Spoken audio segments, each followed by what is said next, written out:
आज तो बहुत खूबसूरत लग रही हो तुम। राहुल, ये क्या करो तुम यहाँ पे? अरे कमला तुम। राहुल, तुम्हें शर्म नहीं आती? तुम्हारी बीवी होते हुए तुम नौकरानी पे गंदी नजर रखते हो। मेरी इसमें कोई गलती नहीं है। मैं सोचा कि तुम हो यहाँ पर। अच्छा, तो तुम्हें लगा वहां मैं खड़ी हूँ? ना बेवकूफ समझा क्या तुमने मुझे? तुम्हें पत्नी और नौकरानी के बीच फर्क नहीं पता चला? अब मुझे सब समझ में आ गया है कि इस घर में मेरी पीठ पीछे क्या चलता है। अरे क्या बोल रही हो यार तुम? इसमें मेरी कोई गलती नहीं है। ये देखो ना, इसने तुम्हारे जैसे कपड़े पहन रखे हैं, तो मुझे लगा ये तुम ही हो। साहब, ये कपड़े मुझे मेम साहब ने दिए थे, इसी वजह से ये गलत फहमी हो गई। और मेम साहब, साहब की कोई गलती नहीं है। मैं तो साहब को टोकने वाली थी, इतने में आप आ गई। मेम साहब, साहब कभी ऐसी हरकत नहीं करते हैं। आपको कुछ गलत फहमी हो गई है।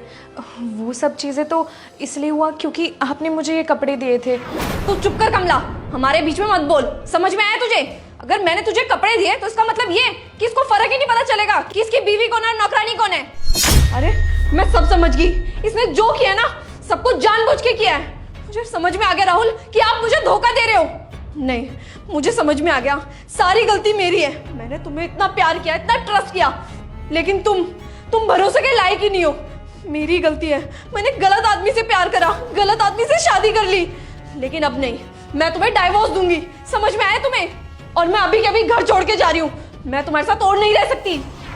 यार अंकिता, ये क्या बोल रही हो तुम मेरी बात तो समझने की कोशिश करो। मैं क्यों झूठ बोलूंगा तुमसे? मैं सच कह रहा हूँ। और यार मैं तुम्हारे बिना नहीं जी पाऊंगा। मेरी बात समझने की कोशिश करो प्लीज, मेरे को माफ कर दो। और अंकिता, तुम्हें ऐसा लगता है कि मैं तुम्हारे साथ कभी ऐसा करूंगा? मैं तुम्हें कभी धोखा नहीं दे सकता यार। नहीं, तुम धोखेबाज हो राहुल। तुम कभी सच नहीं बोल सकते। देखो अंकिता, तुम गुस्से में कोई भी गलत फैसला मत लो।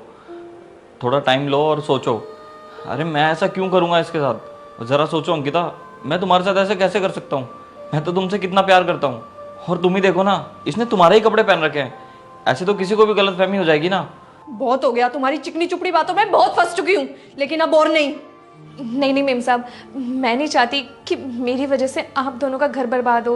आप साहब को माफ़ कर दीजिए, इनकी कोई गलती नहीं है।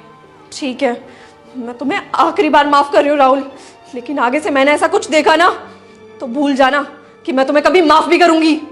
अंकिता, मैं ऐसी गलती कभी जिंदगी में करूंगा ही नहीं। वैसे भी मैं तुमसे बहुत प्यार करता हूँ, और मैं तुम्हें धोखा देने के बारे में ना कभी सोच भी नहीं सकता, सपने में भी नहीं। ये सब सिर्फ एक गलतफहमी की वजह से हो अंकिता। मुझे माफ कर दो यार।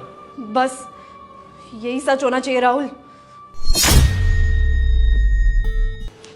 क्या साहब, आप भी, आपको ज़रा भी सब्र नहीं है? अरे मेम साहब को ऑफिस तो जाने देते। अरे क्या हो गया? आज तो मैंने उसको समझा दिया ना, अगली बार हम और भी ज़्यादा चौकन्ना रहेंगे।